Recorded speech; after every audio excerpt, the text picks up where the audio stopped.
tuned into L. I'm just kidding, I'm Sam. I'm Michael. You're Sam. Yeah. I'm Marcus.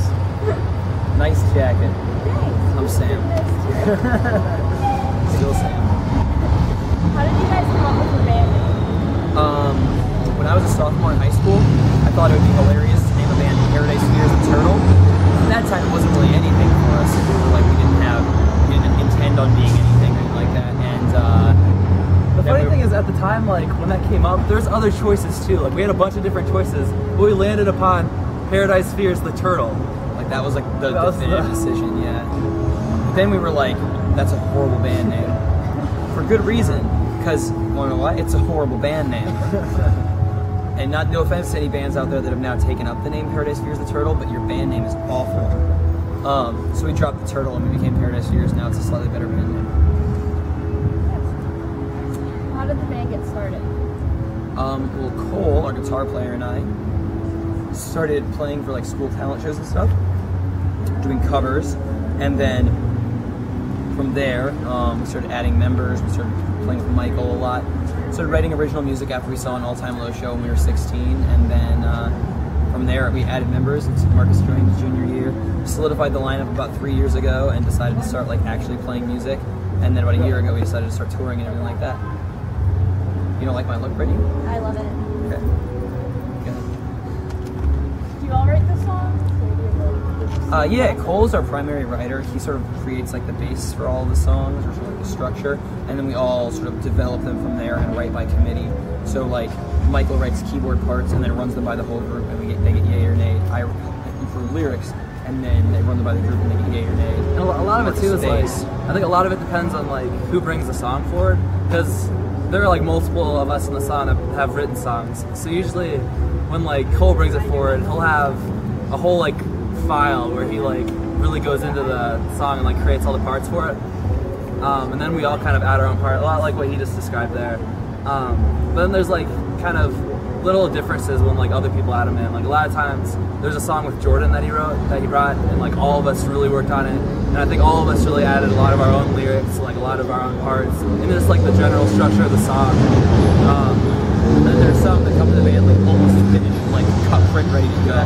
Like yours truly in Sanctuary, when I wrote those, and just like, Yeah, like- really it changed so much. I think Because they're kind of a basic structure. I remember the first time I heard Sanctuary, I think it was you and Jordan, you played it on the piano for us, and that was kind of like the introduction, was, you know, just him like playing it for us rather than having it already recorded, which was kind of cool, because when you have like the recorded song, you can listen to it a lot and you kind of get like, it's almost like kind of like there's boundaries to it, but like when a song's brought up like that, you don't necessarily like, you know, limit it to one thing. Like your mind has a lot of possibilities for it to go, and you can add like more creative kind of stuff. So I thought that was cool. Like, 'cause I remember like the solo for Sanctuary was like kind of random. Like we were just, Yeah, I think you we were at wrote it. Jordan. It was good. Yeah. Look like a chef. Chef Boyardee from Mario. Chef Walker. Chef Benzie. So, where do you get the inspiration for your songs? Kind of from everything. I mean, like people we know, people we love, people we hate, experiences we have, experiences we observe objectively. I don't know. The couple that I've written, a lot of times when I'm writing lyrics, I kind of have a specific like person in mind. It tends to revert to a lot of times like the same people you write about, because you really can't fake genuine inspirations. Yeah, exactly. I say like, for me, kind of how it would start like in my songwriting process, I'd like kind of be jamming on the piano or something, and like I kind of I wouldn't know from the very start exactly what the song was about until I went a little into it. I might like, you know, eventually if I kept playing along with it, it would kind of start to form the theme, and that's when like real experiences came in, and that's when it started getting more intense and more real as like a song. That's it, for me at least. How would you describe your band in one word? Roller coaster. And I'm not kidding about that. I genuinely think roller coaster is a good word to describe our band, because we like to think that our live shows are kind of like a roller coaster. Our live shows, our recorded music, our image in general is just kind of like a roller coaster of emotions, a roller coaster of dynamics, a roller coaster of styles, and sometimes a roller coaster of hats. What is one of your biggest goals as a band? I think specifically for me, the biggest goal would be to play a headlining tour that sells out First Avenue, which is a 1,300 cap room in Minneapolis. And that's like, because I went to shows at First Avenue. I think it's the most beautiful, incredible venue in like all the U.S. And if we played like a sold-out show there, I would walk in that stage and I'd be like, "This is it! Like we're here." So that's kind of, and the whole, and like there'd have to be like a tour around it to prove that like we've had some success. Like,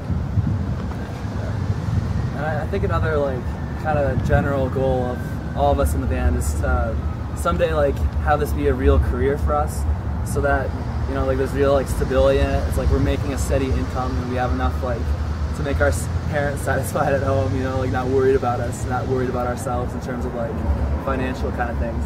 So I think when we get to the point where we like really have all that kind of stuff laid out and we're still doing what we love and we're still like making music, I think that would be a kind of a really like pinnacle of success. If you weren't in a band, what would you be doing? I would be a sophomore policy debater at Wake Forest University in North Carolina. I would be a dentist probably. That's what I was planning on doing before we did the whole band thing. 2 years. Yeah. Well, You can do it online. Well, I mean, I would be in the process of becoming a dentist. I wouldn't actually be a dentist unless I was remarkably fast and just amazing at learning everything about dentistry. But yeah, that's what I'd be doing. I'd probably be at home figuring out my life. But now he's in Stroudsburg, Pennsylvania, figuring out his life. Yeah. If you could tour with any band, who would it be? All time low. Yeah. Yeah. Crazy, Maybe. right? Well, I mean, you two would be pretty awesome. You too, yeah. Like, That's the they next have like goal. 99 semi buses. Like we used to say all time low, and then we achieved that plateau. So like U2 No, is Texas next. used to. No, I don't know. I would love to go out with Mayday Parade. I think the Somerset is a phenomenal band, and I would love to at some point get to tour with them. I'd love to do kind of like a cross-genre tour with like The Devil Wears Lupe Prada. Okay, I was gonna say Lupe Yeah. Fiasco, but like something No. cool like that was sick. Have them like rapping on the worst. What is one thing that the fans don't know about each of you? They know everything. They are so good at Yeah. detective work. It's kind of like weird. all my coolest little tricks that I usually answer this question with, like when people are like, tell me something I don't know about you, and I'm like, I can make my stomach look really fat, or I can, my middle name is Steven Tyler, or I can do a booty shake. Like all those things, they all know already. So I don't think there's much left to be said. I wet the bed until I was in 6th grade. That's not a joke. That actually happened. Ask my mom. It's really embarrassing. Can't believe I just said that. Proud of you. I'm kidding. I don't think I've ever showed anyone, like any of our fans, this, but I can wiggle my ears slightly. It's not like that incredible, but Oh my god. You're so concentrated when you do it too. I do. It took me a while. It was a long process, but I feel like it added a lot to my life. So I'm happy with it. I have no idea. Something, you know, I sucked my thumb until I was 12. That's something crazy. Yup. Nice. It's a lot of thumb sucking. It's a lot of those. Was it your left or your right? Oh, it was definitely left. The left. You gotta get on It means you're gonna live till you're 90. Really? Yeah. You can read thumb sign. Yeah, it's your sign. I've never told anybody that either. Really? All right, 90. Here I come. If you could be a Disney princess, what would Oh, Jasmine. Jasmine. Way. Magic carpet ride. Oh yes. Dude, I just want to do the whole new world duet thing. That'd be awesome.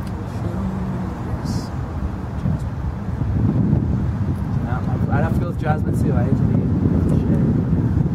What about Ariel from Little Mermaid? No, dude. I don't know about Ariel. I have to live for water all the time. Exactly. And I don't like the Is that water. like assuming that there's like a whole society of mermaids, or is it just like Well, you? considering I'm assuming the role of Ariel, I'm assuming I'm taking everything in her life, which includes the Because she's a princess, underwater I feel like you'd have to, in communities order to be a princess, you have to have the Exactly, yeah. You can't have a princess without a civilization version of princess. Oh, everybody knows that. Okay, and I have some fan questions. Okay. So, Katie wants to know, do you like planking, coning, anything like that? We tried coning once and it was nuts. It was a bad experience because I got totally stuffed. Like the dude like brought the cone out to the car, and I was like hiding behind the car, so I just charged him, and he like didn't even look that weirded out by it at all. He just kind of was like, He was angry. like blocked. Like I was ready for that, and then he just walked up to the car. So coning I'm not so good at. Planking I haven't really tried that much. I think I've experimented. I've dabbled with planking, just kind of see what it was like. But it's not something I see myself doing a lot in the future. It's more kind of one of those things you get out of the way. I just think those things are just too reckless for me. I don't want to like get injured doing them. We're not very reckless guys. Yeah, you're not extreme to the max. So it's so much though. danger in planking. Like if you're planking from like a really Well, dude, high place. I've seen people plank on awnings like that. You should. It's crazy. Plank on top of my refrigerator. Yeah, you see, you might fall and smash your head against the ground. Or the refrigerator might fall on you. And then there'd be a picture of you that circulate on Tumblr that would say Tumblr. plank fail. And you'd be like, oh, look at this girl. And you'd be Tumblr famous. This is a long-term goal of mine, Is it to be really? Tumblr famous. All you need to do is do a plank fail. Yeah. Plank fail. We can make that happen for you, dude. Jesse wants to know what song has the most meaning behind it. For me, Sanctuary. For me personally, it would be a song that we wrote a while ago called Spellbinding. I think they all have meaning behind them. 'Cause, you know, just to me, it just proves how far we've come fucking there. Definitely do all have meaning. Jordan wants to know if you'll be coming to Rochester, Michigan. Tomorrow, actually. I'm just kidding, I have no idea. Hopefully soon. I'm not sure where Rochester, Michigan is near. I can't promise we'll be exactly near Rochester, Michigan, but I can promise we'll be at least within like an hour or two in the next 3 to 4 months. Unless it's like Rochester, Michigan is secretly in Abu Dhabi, in which case odds are We'll still be there. Serena wants to know who's the most famous person you've ever met. No idea. I can't even. I went on this tour actually. Yeah. Only like hours In terms of this genre, yeah, like just the dudes on this tour. I don't know, man.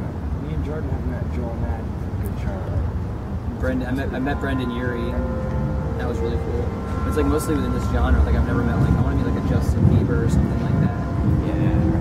That would be the jam. So now I have some word associations. So we'll just go down the line with everyone. So the first word is fan. Facelick. What? Awesome. I wasn't even sure what was going on. Yeah. For some reason, famous footwear. Okay. Snow. Ground. Like, I don't know. weather. Pirates. Arc. Arg! I was gonna be therapy. Nice. Lamp. Lamp. Am I allowed to say the same word? Love. Love lamp. I love lamp. Loud noises. And blue. Sky. Is in the mirror. Blue sky's in the mirror. Oh, you. Favorite color. Goldfish blue. And is there anything else you would like to add for Tuna Down? This is not my jacket. Maybe I should clarify that. This isn't my jacket either. Yeah, she stole my jacket. One girl Stole beat me mine up. first. She beat me up. She took the back of my hair, smashed it into that curb over there. See all those rocks? Those came out of my ears. I was saving those. She smashed them out of me and took my leather jacket. Do I look like someone that would that? I don't know. Do I look like someone who would get that done to them? Yes.